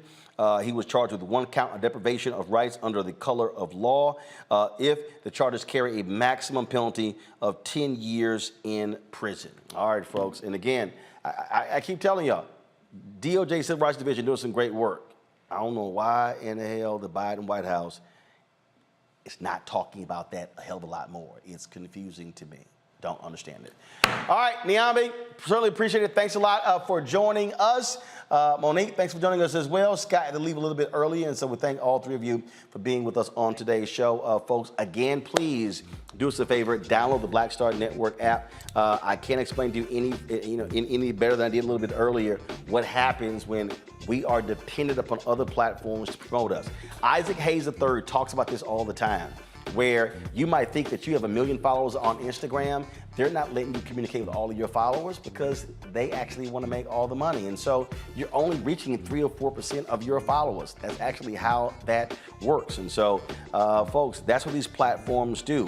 But when we have the ability to control our own destiny, then we can do so. And so please, we want all of you, whether you have your phone, your pads, whether you have Apple TV or Roku device, whatever, download the app, the Black Star Network app, curated by yours truly, Roland S. Martin. The Apple phone, Android phone, Apple TV, Android TV, Roku, Amazon Fire TV, the Xbox One, Samsung Smart TV, and please support us in what we do. Coming up, of course, we've got the Poor People's Campaign. It's going to be on June 18th. We're going to be broadcasting from there, and so we are looking forward to that. So we want you, please, to assist us all you can, and so you can join our Bring the Funk fan club by our goal is to get 20,000 of our fans to contribute at least $50 each. That's $4.19 a month, 13 cents a day, and so please, you can do so by sending your checkout money order to P.O. Box 57196, Washington, D.C.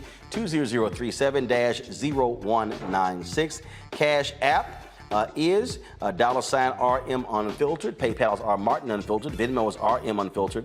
Zelle is Roland at RolandSMartin.com. Roland at RolandMartinUnfiltered.com. Shout out to Ebony Long, to Dwayne Jones, to Alexander Fullmore, to, let's see here, Gregory Brewster, for all, let's see, Deborah Joshua, Kenneth, let's see here, Casey Robinson, Monique Pierre, Rorna Williams, J.B. Bond, all of them contributed during today's show. That's it, folks. I'll see you tomorrow right here on Roland Martin Unfiltered. Holla!